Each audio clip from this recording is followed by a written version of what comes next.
कक्षा 12वीं के सभी विद्यार्थी ध्यान देंगे। आज की इस वीडियो में हम फिजिक्स के बहुत ही शानदार में न्यूमेरिकल कराने वाला हूं। इतने शानदार कि 5 ऐसे न्यूमेरिकल्स, इनको आप कर लोगे, इनमें से कुछ ना कुछ आपको बोर्ड में जरूर मिलेगा, बोर्ड के एग्जाम में। और ऐसा सिखा दूंगा कि आज के बाद में कभी भूल के नहीं आओगे। और ये न्यूमेरिकल लॉन्ग प्रश्न में और आता है, और काफी बार ये आ चुका है, एनसीईआरटी के एग्जाम्पलर बुक में भी दे रखा है। बहुत ही शानदार तरीके का प्रश्न है। इसको पहले समझते हैं, फिर करेंगे, और करने का तरीका भी आपको बताऊंगा। देखिए क्या है क्वेश्चन कह रहा है कि 2 mm मिलीमीटर के अंतराल पर 2 स्लेटों पर 5800 एंगस्ट्रॉम तरंगदैर्ध्य का प्रकाश आपतित होता है। स्लेटों से 100 सेंटीमीटर दूरी पर रखे पर्दे पर फ्रिंज बनती है। ज्ञात करना है, पहला पॉइंट, फ्रिंज की चौड़ाई ज्ञात करो। दूसरा, केंद्रीय फ्रिंज से 5वीं दीप्त फ्रिंज की दूरी। और तीसरा, केंद्रीय फ्रिंज से तीसरी अदीप्त फ्रिंज की दूरी। कुल मिलाकर ये 3 सवालों को मिला दिया है मैंने एक ही सवाल में। एक ही सवाल से आपको 3 सवाल के कॉन्सेप्ट क्लियर होंगे। यदि क्वेश्चन बोले फ्रिंज की चौड़ाई निकालो तो आपको सिखा दिया जाएगा। 5वीं दीप्त फ्रिंज की दूरी और तीसरी अदीप्त फ्रिंज की दूरी भी आपको सिखा दी जाएगी। तो जब भी कभी भी सवाल आपको मिलेगा तो आपको सबसे पहले लिखना है सॉल्यूशन में क्या दे रखा है, दिया क्या है, सवाल में दिया क्या है। ओके, सॉल्यूशन लिखो, दिया है, क्या दे रखा है। पहले ही संख्या देखो जरा, 2 mm अंतराल पर स्लेटों पर, 2 स्लेटों, यानी कि ये स्लेटों का अंतराल मतलब स्लेटों के बीच की दूरी क्या दे रखी है, स्लेटों के बीच की दूरी दे रखी है। और इस जो 2 mm है, इसको हम किससे, स्लेटों के बीच की दूरी को हम स्मॉल डी से प्रदर्शित करते हैं। स्लेटों के बीच की दूरी को हम स्मॉल डी से प्रदर्शित करते हैं। वो कितनी दे रखी है, 2 mm दे रखी है। mm रखते नहीं है, दूरी का मात्रक मीटर होता है, तो इसको मीटर में बदलेंगे तो 2 × 10⁻³ अब ये मीटर में हो गया। किस में हो गया, मीटर में। क्यों, क्योंकि mm से मीटर बनाने के लिए 10⁻² की मल्टीप्लाई करनी पड़ती है। इतने एंगस्ट्रॉम तरंगदैर्ध्य, यानी कि ये लैम्डा, तरंगदैर्ध्य को लैम्डा से प्रदर्शित करते हैं, 5800 एंगस्ट्रॉम। लैम्डा भी एक दूरी का मात्रक होता है, और दूरी हमेशा मीटर में ली जाती है, इसलिए 5800 मल्टीप्लाई 10⁻10 मीटर। समझ में आ गया, ठीक है, कोई दिक्कत नहीं। इसको 2 जीरो से ये खत्म हो जाएगा, तो ये 58 × 10⁻² मीटर इतना लिख दीजिएगा। 2 घात प्लस की है तो इसको कम कर देंगे, 2 घात, सॉरी, ये -8 बचेंगे, 2 नहीं, -8, क्योंकि 2 घात इसमें से 10 में से 2 घात, भाई 5800 का मतलब ये है 58 × 10⁻²। 2 जीरो का मतलब 10 की प्लस की 2, तो इस -10 में जब प्लस की 2 जोड़ेंगी तो कम हो जाएगी, ठीक है, ऐसे लिख लीजिए। आगे आपको क्या दे रखा है, 100 सेंटीमीटर दूरी पर रखे पर्दे, यानी 100 सेंटीमीटर दूर रखा पर्दा, और पर्दे की दूरी को कैपिटल डी से प्रदर्शित करते हैं। तो कैपिटल डी बराबर 100 सेंटीमीटर दे रखा है। सेंटीमीटर को मीटर में बदलेंगे तो 100 × 10⁻², और ये हो जाएगा मीटर, ठीक है। 100 का मतलब क्या है, देखिए 100 का मतलब होता है 10⁻², और यहाँ पे 10⁻² है, तो गुणा 10⁻² टोटल मिला के कितना हो जाएगा, यहाँ पे 10⁻² प्लस 2, 2 और -2, यानी कि 10⁻0 हो जाएगा। किसी की पावर 0 होता है उसका मान 1, और वैसे भी दिखाई दे रहा है 100 सेंटीमीटर को 1 मीटर बोलते हैं, तो इसलिए 100 से 2 घात से 2 जीरो खत्म हो जाएंगे, तो यहाँ पे कितना 1 बचेगा केवल। भाई 100 का मतलब 2 जीरो गुणा 10⁻², तो इन 2 से ये 2 जीरो खत्म हो जाएंगे, तो यहाँ पे 1 बचेगा, ठीक है। 1 मीटर, 100 सेंटीमीटर का मतलब 1 मीटर, ठीक है। अब पहली चीज में आपसे पूछा क्या है, पहले आपसे पूछा फ्रिंज की चौड़ाई, W आपसे पूछा है। दूसरा आपसे पूछा है ये केंद्रीय फ्रिंज के लिए, दूसरे में आपको केंद्रीय फ्रिंज के लिए 5वीं दूरी पूछी है, और तीसरा अदीप्त के लिए तीसरी दूरी पूछी है। अदीप्त के लिए याद रखिएगा, ये दीप्त के लिए है और ये अदीप्त के लिए है, तो वो भी हम निकालेंगे, आपको चिंता नहीं करनी है, ठीक है। चलिएगा, तो अब हमारे पास में ये कहानी हम मिटाने वाला, चलो ना मिला, कोई बात नहीं, ठीक है। सबसे पहले हम पहला निकालते हैं, दूरी निकालते हैं, दूरी, ठीक है। दूरी का फॉर्मूला क्या है, सूत्र हमारे पास W बराबर होता है, W बराबर d lambda upon small d, fringe की चौड़ाई का फॉर्मूला W बराबर D lambda upon small D. ठीक है, चलिएगा अब वैल्यू रख दीजिए। कैपिटल डी की वैल्यू कितनी है, 1 है, गुणा इस लैम्डा की वैल्यू कितनी है, लैम्डा की वैल्यू है 5 गुणा 10 की पावर -8, और स्मॉल डी की वैल्यू कितनी थी, 2 गुणा 10 की पावर -3।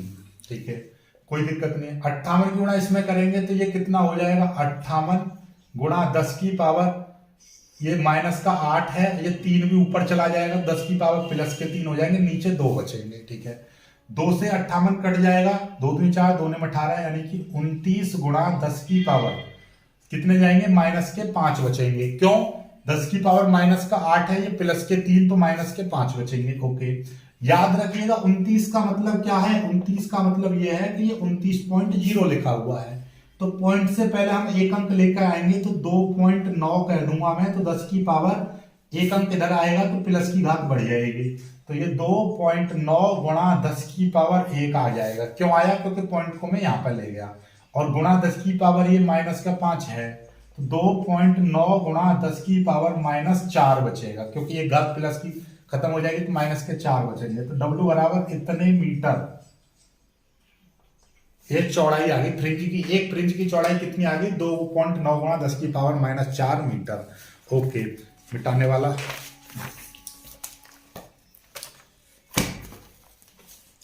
अच्छा इधर पड़ा हुआ है ये, ठीक है, यहां तक कर लीजिएगा आप। ठीक है, ये हो गया। अब यहां से आगे देखिएगा, दूसरे में हमसे क्या पूछा है, दीप्त, पांचवी दीप्त, तो पांचवी दीप्त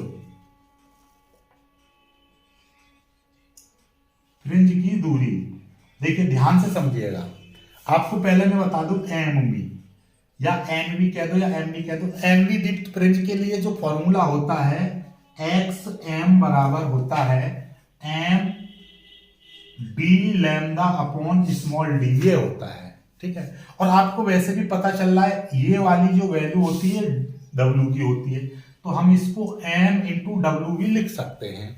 सिंपल भाषा में अब हमको यहाँ पे पांचवी दीप्त चाहिए, तो 5 गुणा डब्ल्यू लिख दूंगा, और 5 गुणा डब्ल्यू का मान कितना आया है, 2.9 गुणा 10 की पावर -4, तो 5 की मल्टीप्लाई कर देंगे, 5 9 45 का 5, और 5 दूनी 10, 10 4 14, तो इतना गुणा 10 की पावर -4, एक अंक और आगे आ जाएगा, तो 1.45 गुणा 10 की पावर -3। एक अंक जब इधर को आएगा तो एक घात प्लस की बढ़ेगी, यहाँ पे माइनस की चाल ऑलरेडी है, एक अंक एक घात इधर प्लस की आ जाएगी, तो -4 में जब एक प्लस जोड़ेंगे तो इतने मीटर आ जाएगा। ठीक है, चलिएगा, कोई दिक्कत नहीं है। अब हमारे तीसरा होता है ये अदीप्त के लिए, तो एम बी, पहले इसका भी फॉर्मूला बता रहा, एम बी अदीप्त के लिए ध्यान से समझ लीजिए, अदीप्त फ्रिंज के लिए,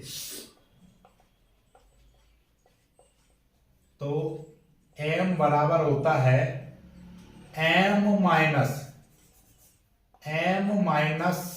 1/2 into D lambda upon small D. ठीक है, समझ में आई बात, नहीं आई, m माइनस 1/2 डी लैम्डा बट्टे डी, ये फॉर्मूला है।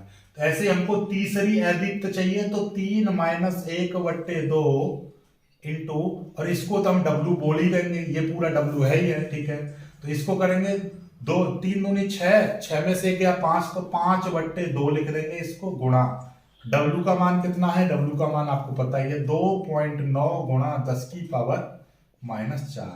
ठीक है, अब हमको क्या करना, पहले 5 की मल्टीप्लाई कर देंगे, 5 9 45 का 5, और 5 दूनी 10 4 14, इतना आ जाएगा, गुणा 10 की पावर -4, नीचे 2 आ जाएगा, 2 से इसमें भाग कर देंगे, 2 सत्ते 14 पॉइंट लगाएंगे, और इसमें कर देंगे 2 दूनी 4, 2 पंजे 10, गुणा 10 की पावर -4, तो ये x3 वाला आ गया, ये आंसर हो गया मीटर।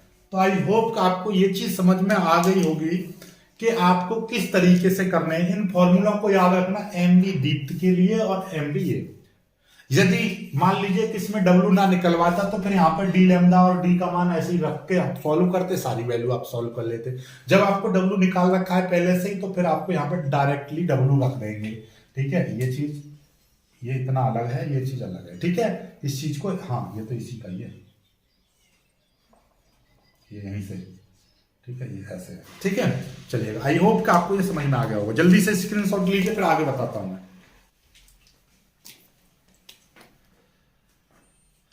ये देखिएगा, ये दूसरा सवाल है, लेकिन कुछ मिलता जुलता सा रहता है, लेकिन इसी में सबसे ज्यादा गलती होती है। क्यों? क्योंकि इसमें और पहले वाले सवाल में बहुत अंतर होता है। यही चीज मैं आपको समझाना चाह रहा हूं। इस सवाल को जरा पढ़ो। क्या कह रहा है कि 2 mm चौड़ाई वाले रेखा छिद्र, 2 mm चौड़ाई वाले रेखा छिद्र, वहां पे क्या थी? झिर्रियां थी, यंग का प्रयोग था, सिल्ट थी। ठीक है, 2 mm चौड़ाई वाले रेखा छिद्र से 2 मीटर दूरी पर रखे पर्दे पर विवर्तन प्राप्त होता है। पर्दे पर केंद्रीय उच्चिष्ट के दोनों ओर 5 mm पर प्रथम निम्निष्ट पाया जाता है। तो प्रकाश की तरंग दैर्ध्य, इसमें क्या है? उच्चिष्ट और निम्निष्ट बनते हैं। उसमें क्या थी? दीप्त प्रिंज और अदीप्त प्रिंज बनती थी। दोनों में अंतर रहता है। चलिए तो यहां पर करते हैं। तो ये यहां पर क्या दे रखा है? 2 mm चौड़ाई वाला रेखा छिद्र। तो रेखा छिद्र की जो चौड़ाई है, रेखा छिद्र की चौड़ाई, तो उसको मैं स्मॉल ई से प्रदर्शित करते हैं। तो ये कितना दे रखी है? 0.2 mm, 0.2 गुणा 10 की पावर -3 मीटर। बाकी कॉन्सेप्ट वही है। ठीक है, आगे 2 मीटर दूर पर्दे, तो पर्दे की दूरी, ठीक है, पर्दे की जो दूरी है उसको हम कैपिटल डी से ही यहां पर प्रदर्शित करेंगे। तो वो कितना दे रखा है? 2 मीटर दे रखा है। किसी किसी किताब में यही दूरी यहां पर विवर्तन वाले में स्मॉल डी से प्रदर्शित कर रखी है। तो बाकी कोई नहीं, मैं फॉर्मूला में चेंज कर दूंगा, नो प्रॉब्लम। ठीक है, चलेगा। और एक और खास बात, उच्चिष्ट से दूरी या निम्निष्ट से दूरी जो होती है उसको एक्स से प्रदर्शित करेंगे। तो यहां पे क्या है? प्रथम निम्निष्ट, प्रथम निम्निष्ट 5 mm दूरी पर पाया गया। उच्चिष्ट, केंद्रीय उच्चिष्ट से, वहां पर क्या था? केंद्रीय फ्रिंज। तो यहां पर क्या? केंद्रीय उच्चिष्ट से 5वां निम्निष्ट। ठीक है, पहला निम्निष्ट 5 मीटर की दूरी, 5 मिलीमीटर की दूरी पर, अर्थात x बराबर 5 मिलीमीटर। मतलब क्या हो जाएगा? इसको आगे बढ़ाएंगे तो 5 गुणा 10 की पावर -3 मीटर, ये आ गया। और आपसे तरंग दैर्ध्य आपसे पूछिए, लैम्डा का मान पूछा है। ठीक है, तो हमारे पास में सूत्र क्या होता है भाई? सूत्र हमारे पास बहुत ही सिंपल सा सूत्र है। E बराबर होता है डी लैम्डा अपॉन एक्स। वहां पर क्या होता था? W बराबर क्या होता था? D lambda upon small D. यहां पर क्या है? यहां पर ये formula D lambda upon x. ठीक है, चलिएगा। और हमको लैम्डा चाहिए, तो लैम्डा बराबर क्या हो जाएगा? E इंटू एक्स, एक्स इधर आ जाएगा और डी नीचे पहुंच जाएगा। तो ये डी आ जाएगा नीचे, ये हो जाएगा फॉर्मूला। तो लैम्डा बराबर वैल्यू रख देंगे। ई का मान कितना है? 0.2 गुणा 10 की पावर -3, और एक्स का मान कितना है? 5 गुणा 10 की पावर -3, और कैपिटल डी का मान 2 है। ओके, ठीक है, कोई दिक्कत नहीं है, नो प्रॉब्लम। अब देखिएगा, 2 से ये 2 कट जाएगा, तो यहाँ पे 0.1 बचेगा। तो लैम्डा बराबर 0.1 गुणा, और ये हो जाएगा 5, ये वाला 5 आ जाएगा, गुणा 10 की पावर -3, 10 की पावर -3, 10 की पावर -6 हो जाएगा। ठीक है, अब इसका 5 की जब इसमें मल्टीप्लाई कर देंगे तो क्या हो जाएगा? 0.5 गुणा 10 की पावर -6 हो जाएगा। ठीक है, नो प्रॉब्लम। अभी इतना आ गया, और कुछ बचा? और कुछ नहीं बचा। ओके, अब आपको देखिएगा, ध्यान से देखेंगे हम।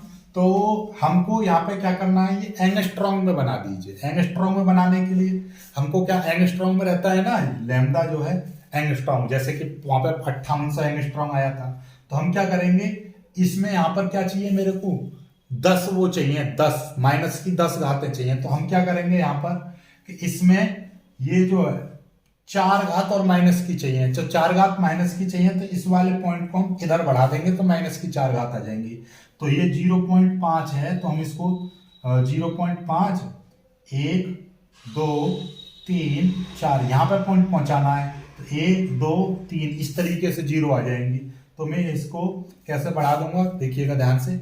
नहीं समझ में आए तो इसको मैं लिख सकता हूं 0.500000। इतनी 0 लगा लो अपनी मर्जी से, कितनी भी 0 लगा लो, कोई दिक्कत नहीं है। पीछे तो 0 लगा सकते हैं। अब मेरे को क्या है, माइनस की 10 बैठाना है। 1 घात 2 घात 3 घात 4 घात, तो पॉइंट यहां पर आ जाएगा।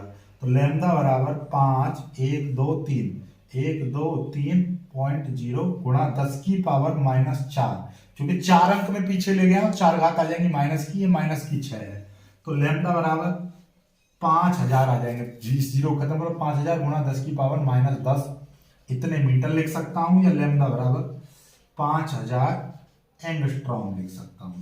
इतना लैम्डा इतना आ गया 5000 एंगस्ट्रॉम, क्योंकि एंगस्ट्रॉम में ज्यादा उत्तर दिया जाता है इसलिए। इस क्वेश्चन को देखिए जरा, क्या कह रहा है कि किसी पृष्ठ का कार्यफलन 3.3 इलेक्ट्रॉन वोल्ट है, इसके लिए देहली आवृत्ति पूछी है। ठीक, कोई दिक्कत नहीं है, सवाल करेंगे क्या दिया है। दिया है आपको इतने इलेक्ट्रॉन वोल्ट, कार्यफलन दे रखा है 3.3 इलेक्ट्रॉन वोल्ट।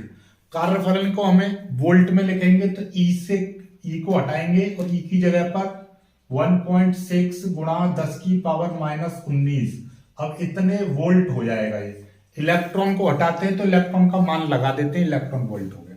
देहली आवृत्ति यानी कि न्यू जीरो आपसे पूछा है। फॉर्मूला क्या होता है, W बराबर एक फॉर्मूला होता है H इंटू न्यू जीरो।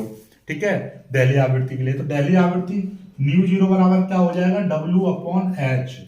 ठीक है, यहां पर W का यानी कि यहां से कर दे रहा हूं मैं, न्यू जीरो बराबर W का मान रख देंगे। W का मान क्या है, यह है 3.3 गुणा 1.6 गुणा 10 की पावर -19।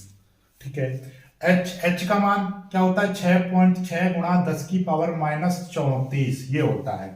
अब इसको सॉल्व करना है, देखिएगा आपको बहुत ही सिंपल तरीके से, ये पॉइंट से ये वाला पॉइंट हट जाएगा तो कितना आ जाएगा, ऊपर 33 गुणा 1.6 गुणा 10 की पावर -19 गुणा 10 की पावर ये प्लस के 34 हो जाएंगे। 34 क्यों, माइनस के थे, ये ऊपर जाएंगे तो घातें बदल जाती है, चिन्ह बदल जाता है। माइनस की थी, ऊपर जाके प्लस की होगी, नीचे 66 हो गया।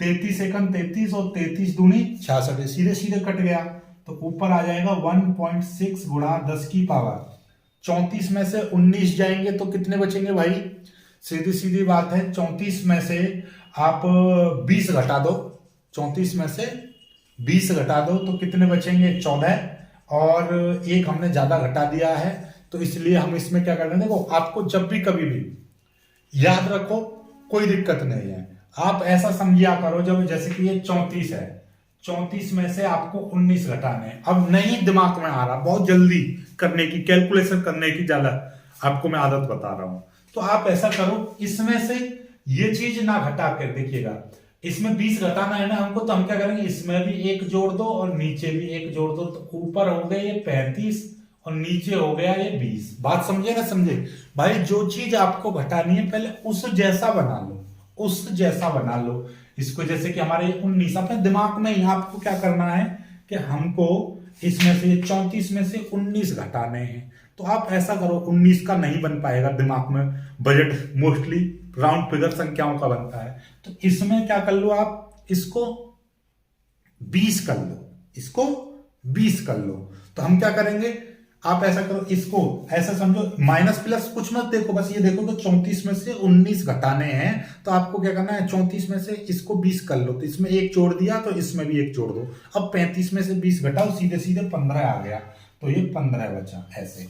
ठीक है, और नीचे क्या था, 2 था, नीचे ये 2 बचा। ठीक है, अब इससे ये काट देंगे तो 0.8 बार चला जाएगा, तो 0.8 गुणा 10 की पावर कितना हो जाएगा, 15। एक अंक इधर की साइड में पॉइंट को खिसका देंगे तो 8 गुणा 10 की पावर, इधर जाता है पॉइंट तो माइनस की घातें बढ़ती हैं, तो ये 14 इतने आ जाएगा, न्यू जीरो इतने। और इसको क्या है, HZ हर्ज, इंग्लिश में लिखे हर्ज, ये इसका मात्रक बन जाएगा। ठीक है, इतने हर्ज इसकी आवृत्ति आ जाएगी। ठीक है, चलिएगा इसको कर लीजिए। और एक और खास बात, यदि यहां पर मान लीजिए कोई और, जैसे कि 33 से नहीं कटता, 33 से नहीं करता, मान लीजिए यहां पर आपका 1.5 आ जाए, तो बायोलॉजी वाले स्पेशली ध्यान देना, चीजों को देखो ऐसे समझिएगा। यदि मान लीजिए यहां पर सवाल में आपको यहां पर कितना दे रखा होता, जैसे 2.5 मान लीजिए, सपोज, पहले इसको कर लीजिए, ये हो गया। अब यहां पर क्या है, ये तो कट रहा था तो आपने ऐसा कर लिया आसान भाषा में, लेकिन मान के चलो कि यहां पर आपका 2.5 दे रखा है, ये 2.5 दे रखा है, तो क्या हो जाएगा 2.5 गुणा 1.6 गुणा 10 की पावर -19 इतने वोल्ट हो जाएगा। ओके, अब आपको ये न्यू जीरो निकालना है, तो न्यू जीरो का फॉर्मूला क्या हो जाएगा, W/H हो जाएगा। W का मान कितना दे रखा है 2.5 गुणा 1.6 गुणा 10 की पावर -19, H का मान 6.6 गुणा 10 की पावर -34। ओके, अब देखिएगा, अब भाई ये बड़ी संख्या है, इसकी मल्टीप्लाई करो, इसका भाग करेंगे, बड़ी मतलब थोड़ा सा दुविधापूर्ण आ जाता है। तो इसीलिए ऐसी कैलकुलेशन करने के लिए आप पहले से एक चीज बनाइए कि आपको दिखाई दे रहा है, देखो इसको आप ऐसा समझिएगा, नीचे जो दिखाई दे रहा है ये, तो इसको आप ऐसा समझिए 1.66 कर लो, 1.66, ठीक है। ये पहले से आप भाग करके याद रखिएगा, भाग करके जो वैल्यू आती है ऐसे याद कर लिया करो ऐसी वैल्यू को, कि जब कभी भी ऐसे नीचे 6 आ जाए तो इसका मतलब ये है कि भाई इसको मतलब 1.66 गुणा 2.5 गुणा 10 की पावर 1.6 गुणा 10 की पावर -19 गुणा 10 की पावर ये 34 प्लस का ऐसे आ जाएगा। हमने क्या किया, इस 34 को तो ऊपर ले गए और इस 1.6 को ऐसे, बात वही है, आना तो इसके नीचे चाहिए था, ये बना दिया। अब इस वाली वैल्यू की मान अपने आप में कांस्टेंट बना के हमेशा के लिए याद कर लो कि 1 में आप मोबाइल में भाग करके देखो 6.6 का तो कितना आएगा, तो ये 0.151515 इस तरह से चलता रहेगा। तो आप इतनी वैल्यू हमेशा याद कर लो कि जब भी कभी भी इस टाइप का सवाल बने जो नहीं कट पा रहा है, तो ये वैल्यू आप अपने दिमाग में मस्त तरीके से याद कर लो। ये हो गया। अब गुणा तो आप आसानी से कर ही लोगे, ये आपको घटाना मैंने बता दिया, इसमें एक जोड़ दो 20, 35, 35 में से 20 गए 15, ये हो गया, ठीक है। अब इनकी मल्टीप्लाई तो आप आसानी से कर ही लोगे, इनकी तो मल्टीप्लाई कर ही लोगे भाई, इसकी मल्टीप्लाई इसमें और इसमें, ये तो बहुत छोटी छोटे बच्चों की बात है, इनकी मल्टीप्लाई करके गुणा 10 की पावर यहाँ पर 15 लिख दीजिएगा, यही आपका आंसर हो जाएगा। तो है ना, कैलकुलेशन को आपको आसान बनाना है, फिजिक्स की कैलकुलेशन। कुछ चीजें जैसे कांस्टेंट रहती हैं तो उनको आप अपने माइंड में कांस्टेंट बना लो, ठीक है। तो इस तरीके की चीजें आप अपने आप कर सकते हो और बहुत ही आसान तरीके से सवाल को हल भी कर सकते हो। वीडियो को लाइक करके शेयर कीजिएगा, चैनल को सब्सक्राइब कर लीजिएगा। जय हिंद।